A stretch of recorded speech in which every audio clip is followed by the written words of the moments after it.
সরকার ফেব্রুয়ারিতে নির্বাচন অনুষ্ঠান করতে দৃঢ় সংকল্পবদ্ধ, অর্থাৎ নির্বাচন হচ্ছে। প্রধান উপদেষ্টার বক্তব্য থেকে আমরা এটা এখন বুঝলাম যে তিনি এই যে স্টেক হোল্ডার্স যারা আছে তাদের সবাইকে অ্যাকোমোডেট করার একটা চেষ্টা করেছেন এবং মোটামুটি সফল হয়েছেন।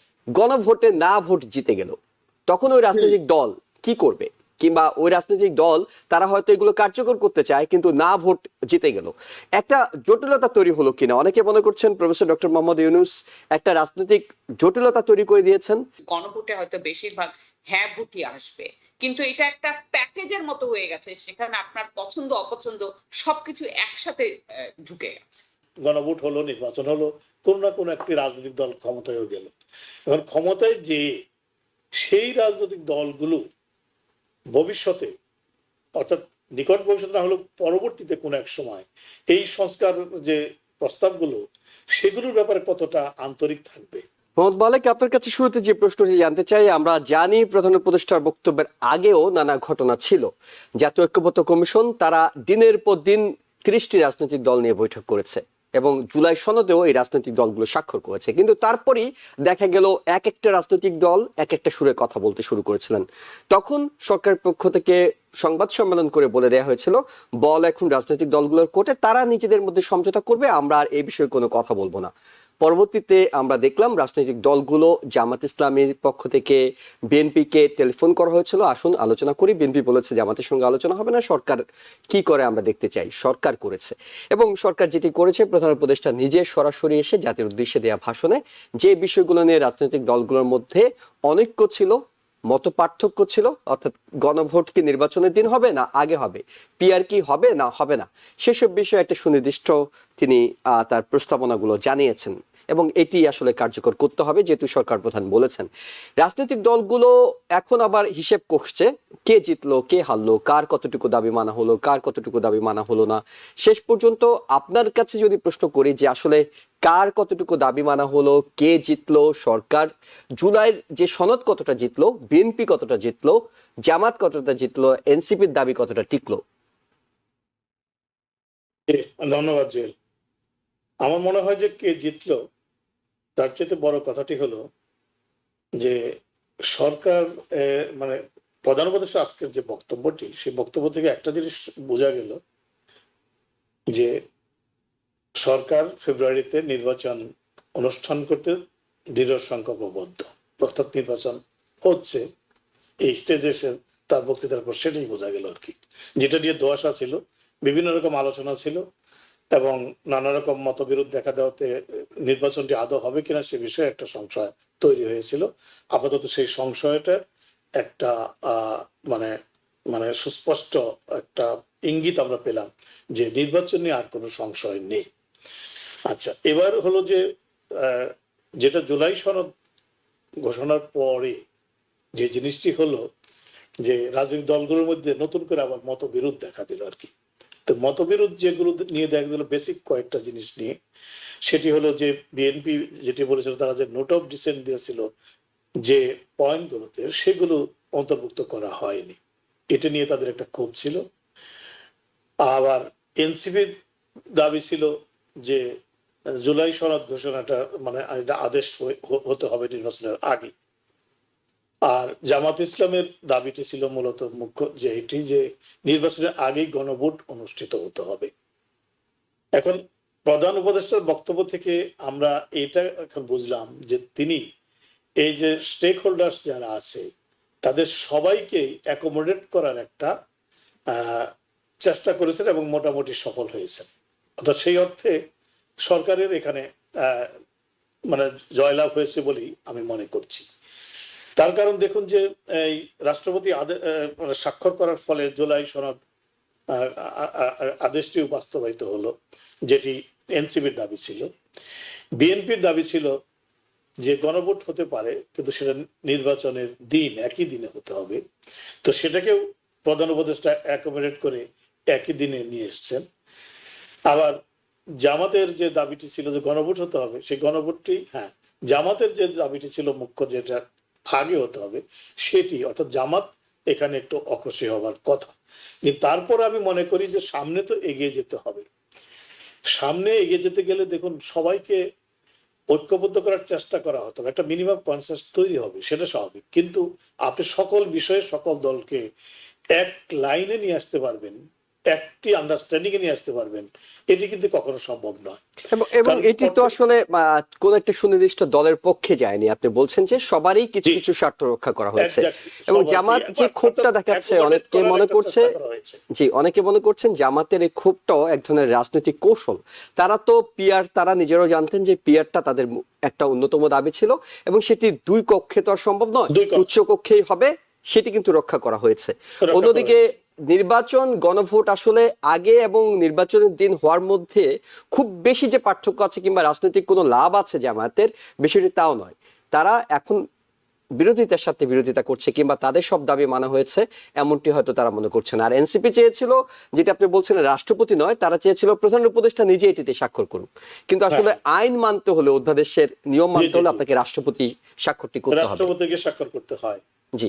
তো সেই জন্য আমি মনে করি যে সকলকে অ্যাকোমোডেট করা হয়েছে, এবং নির্বাচনের জন্য যে প্রাথমিক যে সমঝোতাটা দরকার রাজনৈতিক দলগুলোর মধ্যে, সেটিকে নিশ্চিত করা গেল। আর আরেকটি জিনিস হলো যে গণভোটের ফলে যে সমস্ত বিষয় নিয়ে মতবিরোধ আছে, যেমনটি আপনি ভূমিকাতেও বললেন, যে সংবিধান ব্যাপারে যে সমস্ত মানে সিদ্ধান্তগুলো আছে, পার্লামেন্ট দুই কক্ষ হবে না এক কক্ষ হবে, সে বিষয়ে যে বিতর্কগুলো ছিল, কিংবা প্রধানমন্ত্রীর মেয়াদকাল সীমিত করা, তারপরে অন্যান্য যে বিষয়গুলো আছে সেগুলো যে চারটা ভাগে ভাগ করে এই গণভোটের মাধ্যমে যদি, হ্যাঁ এগুলো বিষয়ে এক একজনের এক এক রকম এক এক দলের দাবি ছিল। এখন জনগণের রায়ে, গণভোটের ফলে এটা যদি জনগণ রায় দিয়ে দেয় যে আমরা এটা চাই, আমরা দুই কক্ষ চাই, তাহলে সেটি হলো। জনগণ যদি চায় যে আমরা সংবিধানের সংস্কার চাই, সেটি হলো। অর্থাৎ মোট কথা হলো জনগণের সিদ্ধান্তকে প্রাধান্য দেয়া। অর্থাৎ সামনে এগিয়ে যেতে গেলে যে একটা ব্যাকলগ সৃষ্টি হয়েছিল, যে একটা অচল অবস্থার সৃষ্টি হয়েছিল, সেখান থেকে সামনে যেতে গেলে যে জন আকাঙ্ক্ষা ছিল, সেই আকাঙ্ক্ষাটা বাস্তবায়নের একটা সুযোগ আসলো বলে মনে করি আমি আর কি। জি, প্রফেসর ডক্টর মেহনাজ মোমেন, আপনার কাছে একটু জানতে চাই, অনেকগুলো প্রশ্ন আসতে পারে এই কারণে যে পৃথিবীর ইতিহাসে কোথাও গণভোট এবং সংসদীয় নির্বাচন একসাথে হয়েছে এটির ইতিহাস নেই, নজিরবিহীন। আবার 4টি প্রশ্ন রাখা হয়েছে, আপনি এই 4টির মধ্যে যে কোনো 3টির সঙ্গে একমত হতে পারেন, বাকি একটির সঙ্গে আপনি একমত না হতে পারেন, আপনি কিসের টিক দিবেন? আপনি কি হ্যাঁ বলবেন না না বলবেন? আপনি 4টির মধ্যে একটি বিষয়ে একমত হতে পারেন, তাহলে কি আপনি না বলবেন? আবার যদি এমনটি হয় যে ওই নির্বাচনের দিন কোন একটি রাজনৈতিক দল তো নিঃসন্দেহে সেখানে ক্ষমতা আসবে, কিন্তু গণভোটে না ভোট জিতে গেল, তখন ওই রাজনৈতিক দল কি করবে?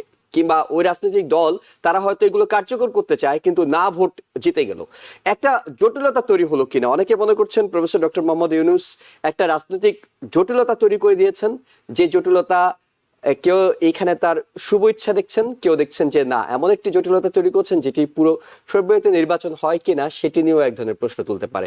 আপনার মতামতটা একটু শুনতে চাই। আচ্ছা, আমি দুটো দিক থেকে বলতে চাই। একটা হচ্ছে স্ট্র্যাটেজির দিক থেকে। স্ট্র্যাটেজির দিক থেকে আমার কাছে মনে হয় ডক্টর ইউনূসের এটা একটা অনেক এফেক্টিভ স্ট্র্যাটেজি।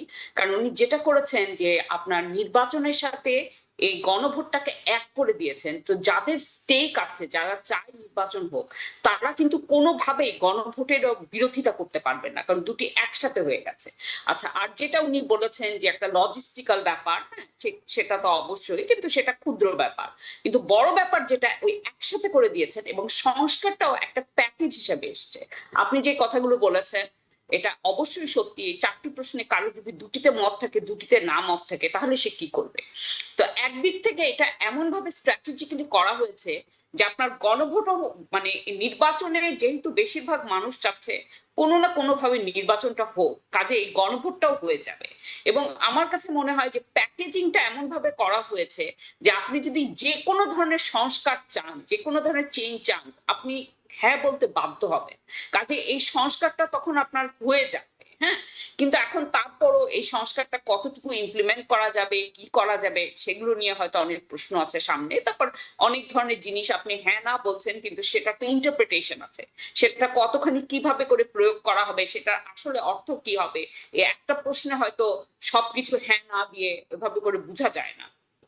মানে এটা যখন ইমপ্লিমেন্টেড হবে তখন এটার ইন্টারপ্রিটেশনটা দিয়েই এটার আসল অর্থটা আমরা বুঝতে পারবো। হ্যাঁ, আচ্ছা, কিন্তু আরেকটা জিনিস যেটা হচ্ছে, একদিক থেকে আমি বলবো যে এই সংস্কারগুলোর একটা জিনিস আমি দেখতে পাচ্ছি যে আমাদের যেভাবে করে আপনার কি বলবো মানে পাওয়ার সেন্ট্রালাইজ ছিল, ওই জায়গাটা থেকে একটুখানি সরে আসা হচ্ছে। যেমন রাষ্ট্রপতিকে একটু বেশি ক্ষমতা দেওয়া হচ্ছে, ২ কক্ষ যাবে।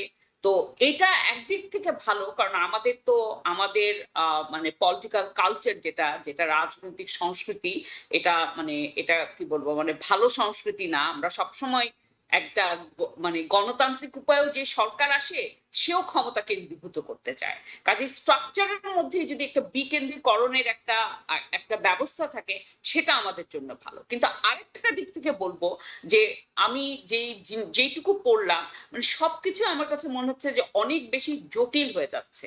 এখন যত এগুলো জটিল হয়, তত কিন্তু এটা জনগণ থেকে বিচ্ছিন্ন হয়ে যায়। তো এটাও একটা চিন্তার ব্যাপার। কিন্তু মোটা দাগে যদি বলি, আমার কাছে মনে হয় যে আপনার নির্বাচন হবে, এবং নির্বাচনের সাথে একসাথে করে দেওয়ার ফলে গণভোটের যে আপনার যে কমপ্লিকেশন হতে পারত, আরো অনেক কিছু গণভোট নিয়ে হতে পারত, সংস্কার নিয়ে, সেই জায়গাটা আপনার বন্ধ হয়ে যাবে। এবং আমার কাছে মনে হয় যে মানে বেশিরভাগ মানুষ, কারণ বেশিরভাগ মানুষই তো স্টেটাস কোটা চাচ্ছে না। কাজে এখানে এখানে কিছু কিছু সংস্কারের তারা বিরুদ্ধে থাকলেও সংস্কার জিনিসটার পক্ষে। কাজে আমার কাছে মনে হয় যে গণভোটে হয়তো বেশিরভাগ হ্যাঁ ভোটই আসবে। কিন্তু এটা একটা প্যাকেজের মতো হয়ে গেছে, সেখানে আপনার পছন্দ অপছন্দ সবকিছু একসাথে ঢুকে গেছে। জি, মোহাম্মদ মালিক, আপনার কাছে একটু জানতে চাই, সেটা হলো যে এইটি কি জটিল হলো, প্রক্রিয়াটি জটিল হলো, নাকি অনেকে মনে করছেন ডক্টর মোহাম্মদ ইউনূস একটি কৌশল করেছেন, যে এমন ভাবে নির্বাচনের দিনে এটি ফেলা হয়েছে, যেটি প্রফেসর ডক্টর মেহনাজ মেমুনও বলছেন, যে যদি জন আকাঙ্ক্ষার প্রতিফলন আপনি ঘটিয়ে ক্ষমতায় যেতে চান, তাহলে আপনার এই গণভোটে যে জুলাই সনদের বিষয়গুলো আনা হয়েছে, এটির বিরুদ্ধে বলার আপনি সুযোগ থাকবে না।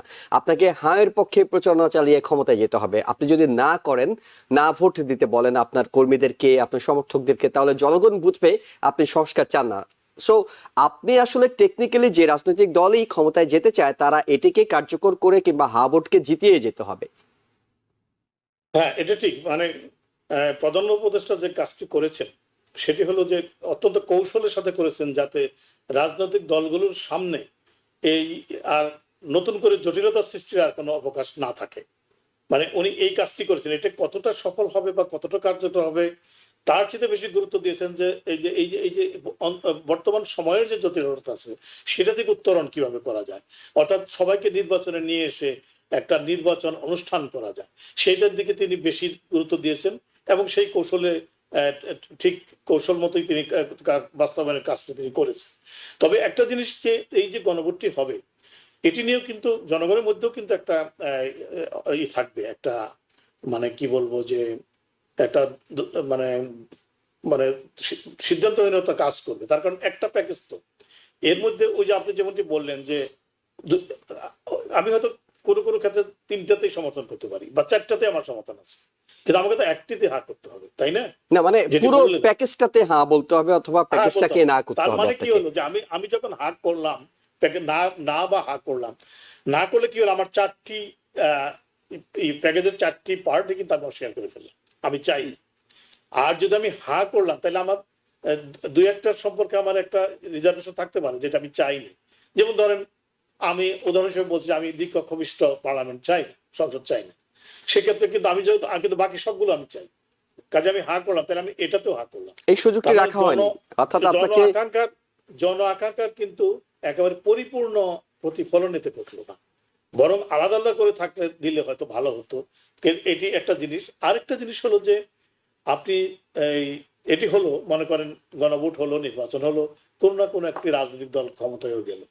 এখন ক্ষমতায় যে সেই রাজনৈতিক দলগুলো ভবিষ্যতে, অর্থাৎ নিকট ভবিষ্যতে না হলেও পরবর্তীতে কোনো এক সময় এই সংস্কার যে প্রস্তাবগুলো, সেগুলোর ব্যাপারে কতটা আন্তরিক থাকবে, সেটার প্রতিশ্রুতি কিন্তু আপনি দিতে পারছেন। কিংবা এটি বাস্তবায়ন কিভাবে হবে, কতদিনের মধ্যে হবে, এই বিষয়গুলো স্পষ্ট আছে।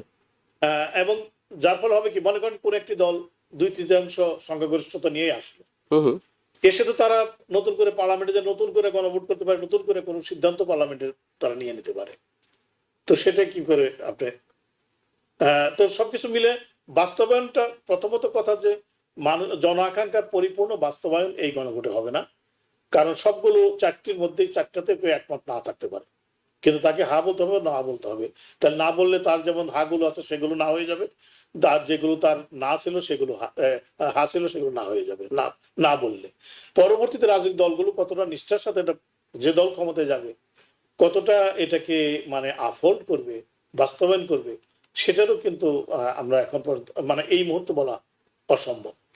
এবং একটি যেটি গ মানে 3 নম্বরে কিন্তু বলে দেওয়া হয়েছে যে 30টি বিষয়ে রাজনৈতিক দলগুলো একমত হয়েছে, সেগুলো বাস্তবায়ন করতে হবে। আর যদি একমত আগে হয়ে থাকে, বাস্তবায়ন করতেও খুব একটা সমস্যা থাকার কথা না। প্রফেসর ডক্টর মেহনাজ মোমিন, আপনি সম্ভবত কিছু যোগ করতে চাচ্ছেন।